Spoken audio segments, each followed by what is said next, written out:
Welcome back to the Stay Hype podcast, where I help you heighten your personal experience here on earth through my own experiences. I'm your host, Kristen, and I'm so excited to be back with my first full episode. What? I forgot that I'm on camera. I'm doing a lot of hand gestures. Okay. Anyway, why am I nervous? I really was thinking about the mental block that I've had doing this and um, how much I try to plan these episodes and what they're going to be about. And okay, let's see, what's today's topic? And I just can't do that. I really have to take an intuitive approach to my creativity and the content that I put out. And so once I really surrendered to that and stopped giving myself a hard time for not being able to be super type A, I guess, when it comes to my business and how I work. Things have just been more flowy and I love it. And so I guess that is today's message is to learn to accept who you are. There's certain things that we need to change and grow and develop, right? And I think character development is like the main theme of my life this year for 2023.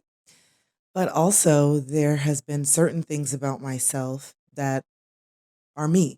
They are who I am. They are the very foundation, the DNA of what makes me me. And I started shifting my perspective when it came to looking at my perceived flaws. And instead of seeing them as flaws, I started to see them as just certain character traits and certain superpowers and just beautiful, interesting, things that make me me instead of trying to force myself to be a certain way because I see someone who is super organized and has everything planned out for 6 months. And then I immediately assume that I'm supposed to have everything planned out for 6 months. But in reality, when I actually look at who I am as a person, my life changes so often, like the wind. I am I'm a Sagittarius, so I have that wanderlust adventure. I don't like the same thing every single day. I get bored very easily, for sure. I don't know if I'm going to love doing this in 6 months. And that's another thing that I'm kind of giving myself permission to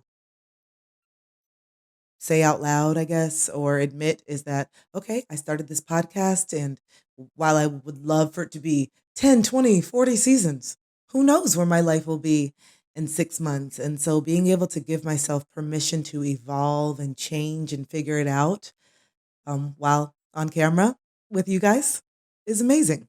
Is amazing. And that is my mission here on earth. Well, one of them is to be transparent.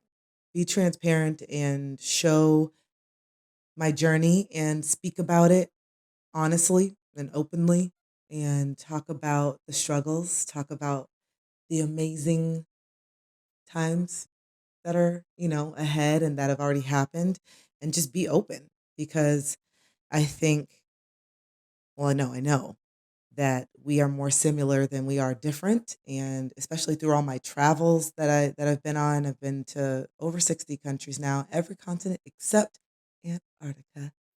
And I'm gonna do that. I'm saving that with my soulmate. We're gonna do that together. But anyway, um I lost my train of thought. ADHD. That's another thing. That's another thing. Okay? That's another thing I'm coming to terms with. Hold on. Wait a second.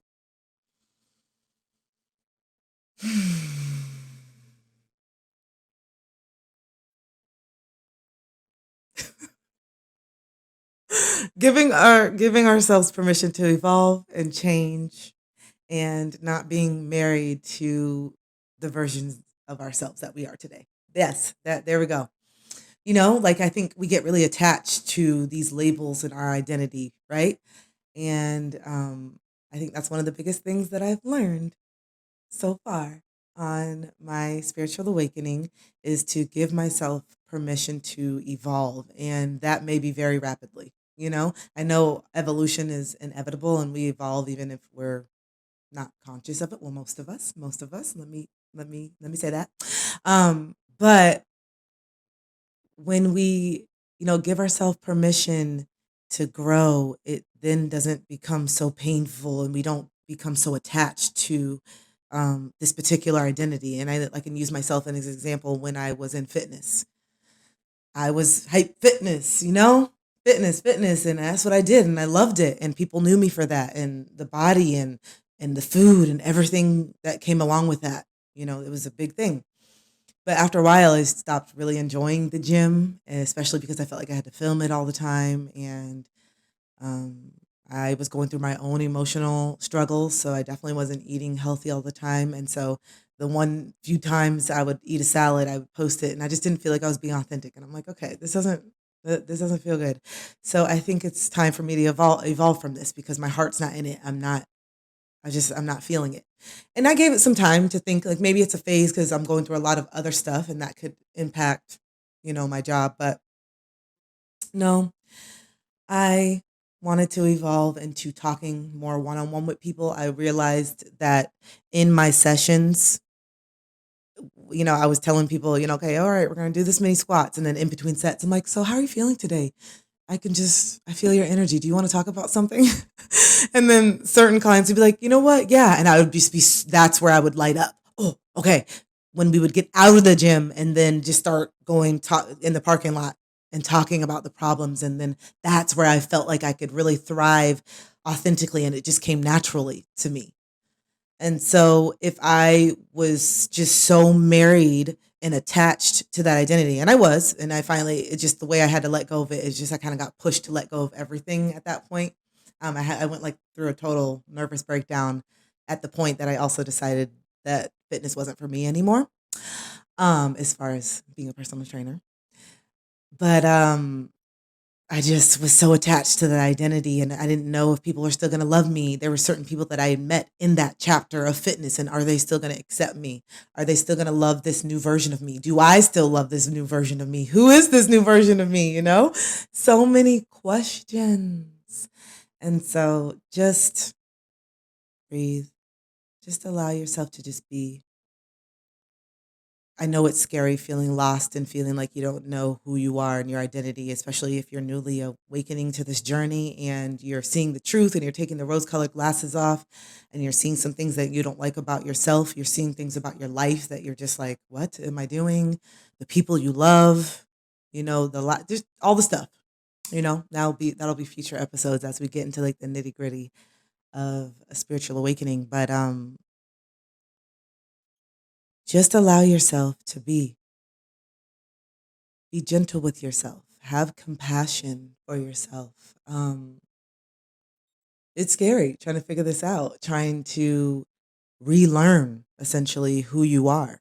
And that's what's happening. That's what's happening in this ego death and this identity crisis, that a lot of you that are connected to me are going through. I see you. I feel you. I am you. Um, I know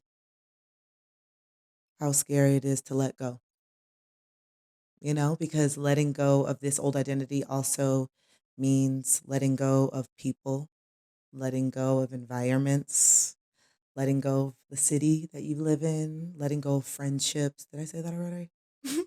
Letting go of relationships, letting go of family, letting go of old behaviors and thought patterns, letting go of jobs, letting go of a lot.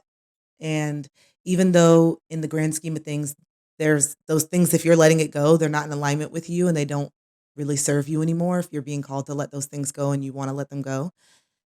But the truth of the matter is, we are comfortable in our chaos. We are comfortable in our discomfort, I guess. We are comfortable in our pain. We are comfortable in our struggle. And until we hit a wall where we're like, yo, this is not even comfortable anymore. Like this survival mode, I'm not surviving anymore. I'm dying. And that is when things will change. When you hit that wall. And I can tell when I talk to people if they've hit that wall or not, if they still have some pain to go through, because I've realized empaths, especially, have a very, very high emotional pain tolerance. Very high. And I recognize this through reflecting on my own self, the things that I put up with when I would sit and reflect on relationships. And I'm like, why didn't I just walk away sooner? Why did I keep going? It was so clear. Da, da, da, da, da. And it's because, man, when you have trauma and you're an empath and you just feel so deeply and you can see the beauty in people, that causes you to hold on a little bit longer than you should, a lot longer than you should in some cases, and it's because of that high emotional pain tolerance that we build to never give up on people, because we know what it feels like to be abandoned. We know what it feels like to be deeply betrayed, and again, even the person that we're trying to save, even if they don't feel it or see it, we see it, you know? And so yeah. This is a new chapter, though, guys. This is a new chapter where we have to really look in the mirror and say, what am I doing? How am I contributing to my own suffering? So that is the message today. It was kind of, did it make sense? I don't know. I hope so. I understood it. But anyway, I hope you enjoyed today's episode. I will be back with another one, not sure when. Like I said, it's intuitive and this feels good. This feels really, really good. So I may be back with another one today or tomorrow. Whatever I feel called to do. It's my show. It's my house. And I live here. All right, y'all. That is it.